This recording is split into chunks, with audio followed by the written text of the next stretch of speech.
मेरे आदरणीय प्यारे दर्शकों श्रोताओं, सादर प्रणाम, नमस्कार।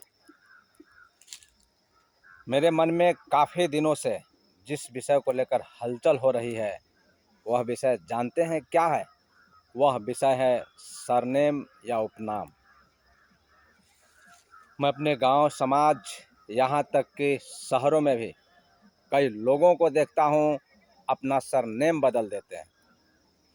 सरनेम बदलने के पीछे उनकी क्या मानसिकता है, यह तो वही जाने। लेकिन सरनेम कोई कपड़ा, दुकान, मकान या वस्तु नहीं है जिसे आप जब चाहे बदल दें और दूसरे का सरनेम लगा लें। सरनेम किसी समुदाय, जाति, परिवार, यहाँ तक कि बाप दादा की भी पहचान है, सम्मान है, धरोहर है। ज़रा सोचिए, कल्पना कीजिए, पिता का नाम दशरथ शाह, पुत्र का नाम राम गुप्ता, पिता का नाम दशरथ महतो, पुत्र का नाम राम चौधरी, पिता का नाम दशरथ राय, पुत्र का नाम राम पटेल, पिता का नाम दशरथ गुप्ता, पुत्र का नाम राम गांधी। इस तरह से कहीं देखने, सुनने या पढ़ने को मिले तो दोनों पिता पुत्र तो छोड़ ही दीजिए, एक जाति, एक समुदाय, एक परिवार के भी नहीं लगते।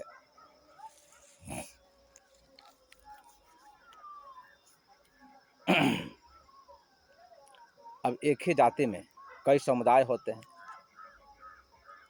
उदाहरण के लिए समझ सकते हैं कि बनिया जाति में कोई शाह है, कोई जिंदल है, कोई मित्तल है, कोई गुप्ता है। उसी तरह हर एक जाति में कई समुदाय हैं और हर एक समुदाय का अपना एक अलग सरनेम है और हर एक सरनेम की अपनी विशेषता है, अपनी पहचान है, अपना विशेष अर्थ है। शाह शब्द को ही देख लीजिए, जिसका अर्थ है कोई बहुत बड़ा साहूकार, बहुत बड़ा व्यापारी, सज्जन व्यक्ति, धर्मात्मा व्यक्ति। उसी तरह महतो शब्द का, महतो सरनेम का मतलब होता है मालिक। इसी तरह झा का, सिंह का, ठाकुर का, तमाम सरनेम का अपना अर्थ है और शायद न जानने की वजह से लोग अपना सरनेम बदल देते हैं। आपने संस्कृत में सुना होगा या पढ़ा होगा, जननी जन्मभूमिश्च स्वर्गादपि गरीयसी। माता और जन्म स्थान स्वर्ग से भी श्रेष्ठ है। आखिर हमारा भी जन्म किसी समुदाय, किसी परिवार, किसी जाति में हुआ है। हमारे लिए वह स्थान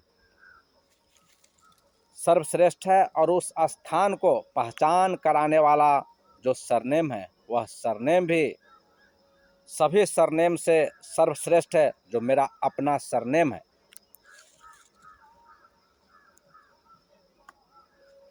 मैं इस पर और विशेष बातें नहीं कहना चाहूँगा क्योंकि वीडियो ज़्यादा लंबा होगा, लेकिन अंत में फिर मैं यही कहूँगा कि सरनेम सिर्फ हमारी जाति, हमारे समुदाय या हमारे परिवार की ही नहीं, हमारे बाप दादा की भी पहचान है, सम्मान है, धरोहर है। और जैसे ही कोई व्यक्ति अपना सरनेम बदलता है, मानो लगता है कि उस जाति, उस समुदाय, उस परिवार से अपना रिश्ता खत्म कर दिया है और उस परिवार, उस समुदाय की जो गरिमा है, सम्मान है, धरोहर है, उससे वह टूट चुका है, बिखर चुका है। आपने किसी चलचित्र में आप देखा होगा, आपने सुना होगा कि एक पिता एक पुत्र को उंगली पकड़कर टहलाता है, चलाता है और गुनगुनाता है, तुझे सूरज कहूँ या चंदा, तुझे दीप कहूँ या तारा, मेरा नाम करेगा रोशन, जग में मेरा राज दुलारा। जहाँ एक तरफ एक पिता अपने पुत्र से उम्मीदें रखता है कि बड़ा होकर मेरा नाम रोशन करेगा, और वही पुत्र जब बड़ा होता है तो नाम रोशन तो छोड़ ही दीजिए, नाम को गुमनाम कर देता है। तो इसलिए एक बार फिर से दोहराता हूँ कि सरनेम सिर्फ हमारे जाति, समुदाय या परिवार की ही नहीं, हमारे बाप दादा की भी पहचान है। और यह मेरा व्यक्तिगत राय है, मेरा अपना विचार है। मेरे विचार आपको कैसे लगे आप कमेंट में लिख सकते हैं, बुरा लगा फिर भी और अच्छा लगा फिर भी।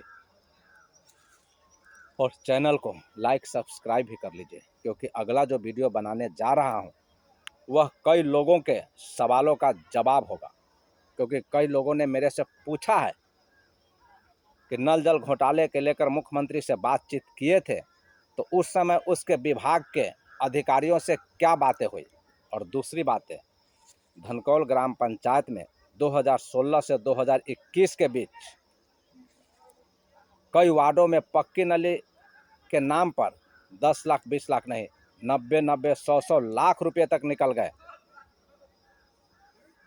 और पक्की नली गली बनी नहीं, जिसकी वजह से गांव की सड़कें या यूँ कहूँ कि कई वार्ड की सड़कें गंदे पानी की वजह से जाम रहता। तो इन तमाम विषयों पर अगला वीडियो बनाऊंगा, वो आपके पास पहुंचेगा। तब तक के लिए जय हिंद, जय ग्राम पंचायत।